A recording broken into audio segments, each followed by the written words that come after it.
Assalamualaikum warahmatullahi wabarakatuh. Welcome back to Madani Cendikia Channel.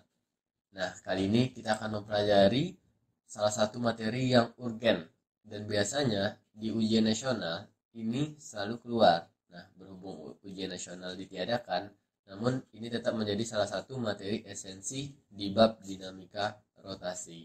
Nah, untuk pertama, mari kita memahami apa itu momentum sudut. Oke.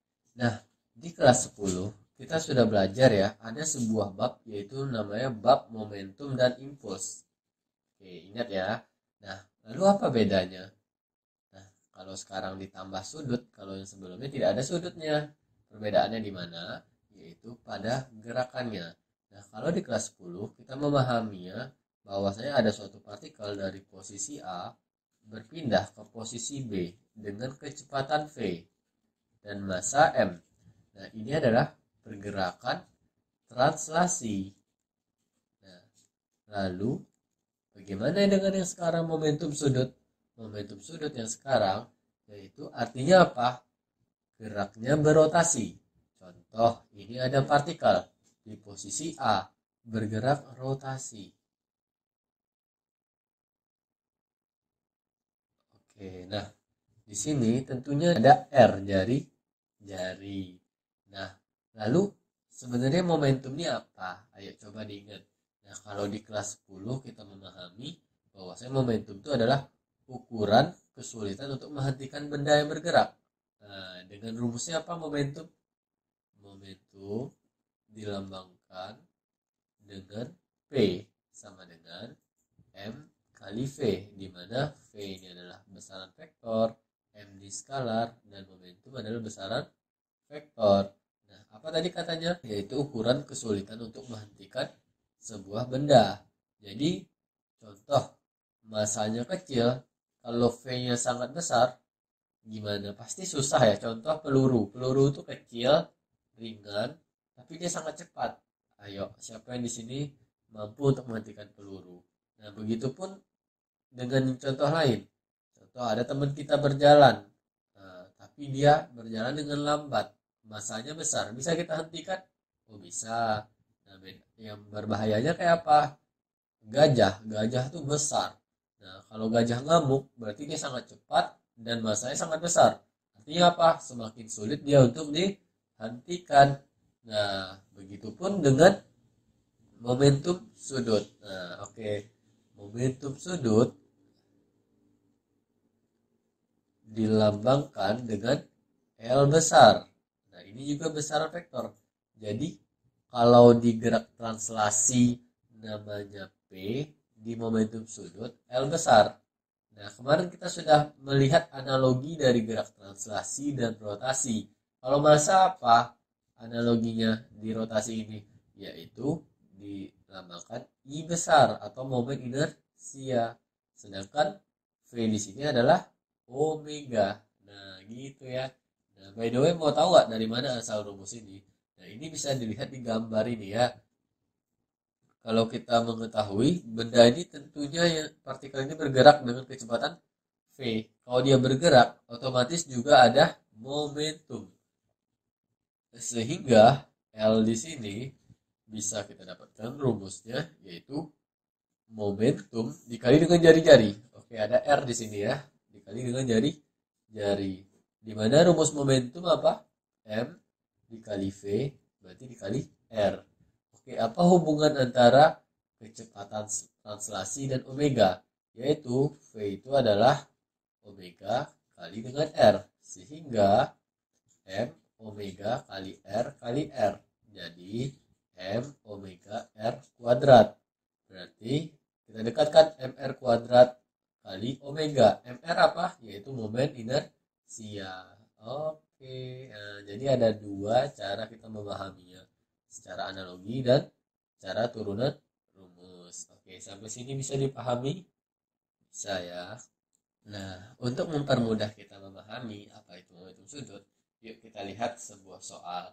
Oke, di sini kita punya soal yaitu sebuah partikel dengan massa 5 kg berputar dengan kecepatan 20 meter per sekon dengan radius 20 cm. Berapakah momentum sudutnya? Nah, apa saja yang diketahui di sini? Berarti momentum sudut otomatis yang ditanya adalah L besar ya. Oke, coba aja langsung aja kita lihat. Berarti L sama dengan I kali dengan omega. Nah, dikatakan di soal yaitu adalah partikel. Nah, momen inersia partikel apa? Berarti mr kuadrat. Oke. Nah, di sini ada omega. Sedang diketahui di soal yaitu kecepatan biasa ya. Berarti kita masuk ke hubungan antara omega dengan v. Berarti v sama dengan omega kali dengan r. Berarti omega adalah v per r. Oke, kita coret. Nah, berarti masukkan masanya lagi yaitu 5 kali dengan r. Berapa radiusnya? 20 cm. Kita rubah jadi meter, berarti 0,2 kali v 20. Oh, ini bisa kita coret. Berarti 5 kali 2 10 kali 2 berarti 20. Nah, by the way apa satuan daripada momentum sudut ini? Yaitu kilogram meter kuadrat per sekon. Oke, gampang ya. Selanjutnya, nah, kalau di graf translasi kita memahami ada momentum dan biasanya di sana ada peristiwa tumbukan. Nah, kira-kira di momentum sudut ini ada nggak peristiwa tumbukan? Nah, di kelas 10 kita ada memahami apa? Hukum kekekalan momentum. Nah, yaitu apa? Sigma P sama dengan sigma P aksen. Nah, itu hukum kekekalan momentum. Nah, kalau sekarang apa? Ya, sekarang itu ada namanya hukum kekekalan momentum sudut. Oke. Nah, tadi kita ada memahami analoginya, berarti gampang ya. Sigma L sama dengan sigma L aksen. Oke, atau bisa juga yaitu momentum sudut awal sama dengan momentum sudut akhir. Adapun contoh dari peristiwa hukum kekekalan momentum sudut ini bisa kita lihat adanya seorang penari. Oke, ada penari balet. Nah, kadang dia merentangkan tangannya. Oke, coba kita gambarkan ya. Kadang dia merentangkan tangannya, kadang dia menguncupkan tangannya.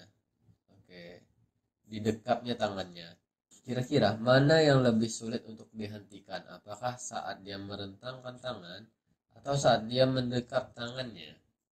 Ayo, gimana? Nah, kita ada memahami bahwasanya momentum itu apa? I kali dengan omega. Berarti I kali dengan V per R. Oke, ada R di sini. Sehingga kalau kita lihat, nah di sini dia punya jari-jari ya, nih yang penari pertama ya, ada R di sini. Sedang di sini R-nya tetap di titik pusatnya. Berarti yang lebih besar R-nya mana? Yaitu yang orang A, bukan orang B. Nah, sehingga kalau R-nya besar, otomatis gimana momentumnya? Berarti momentumnya kecil. Sedangkan ini momentum sudutnya besar, sehingga disimpulkan lebih cepat yaitu orang B saat dia berputar. Oke, sehingga dia lebih sulit untuk dihentikan. Bisa dipahami? Untuk lebih mudah memahami ya, mari kita lihat contoh soal. Oke, kita memiliki dua buah piringan. Oke, ada piringan ya. Nah, piringan ini bisa kayak kaset. Nah, contohnya bisa kaset ya. Oke, ini piringan A. Oke. Dan di sini ada piringan B. Oke. Nah, untuk piringan A, dia memiliki momen inersia yaitu 1 kg meter kuadrat. Oke. Untuk piringan B, yaitu punya momen inersia yaitu 2 kg meter kuadrat. Adapun kecepatan sudut pada piringan B yaitu 10 radian per second. Dan untuk kecepatan sudutnya A dikatakan dia tuh diam. Oke, Oke, kondisinya diam. Nah, lalu apa yang terjadi? Piringan A menimpa piringan B. Oke, sedang piringan B ini dia berputar. Yang A diam. Nah, piringan A ini jatuh ke piringan B. Kemudian bergerak bersama. Lalu, berapakah kecepatan keduanya setelah tumbukan? Oke, jadi yang A ini jatuh ke B, lalu dia ikut muter bareng. Nah, pertanyaannya berapa kecepatan saat mereka itu bersama? Oke, nah yaitu solusinya kita pakai hukum kekalahan momentum sudut. Berarti sigma L sama dengan sigma L aksen. Nah, coba kita jabarkan karena ini ada dua buah, berarti IA omega A plus IB omega B sama dengan, nah karena dia kondisi keduanya sudah bergabung, berarti momen inersia A tambah momen inersia B kali dengan omega aksen. Nah ini udah kecepatan gabungan, ini yang ditanya di soal ya, omega aksen ini. Masukkan IA berapa? 1 omega A. Oke, omega A nya gimana dia katanya? Awalnya diam, berarti 0 tambah IB. IB nya berapa? 2 kali dengan 10, berarti 1 tambah 2 kali omega aksen. 1 kali 0, berarti ini 20, 3 omega aksen.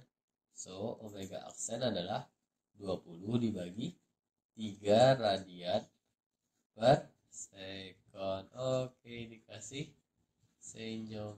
Paham sampai di sini ya. Nah, nanti kita lihat di soal-soal selanjutnya.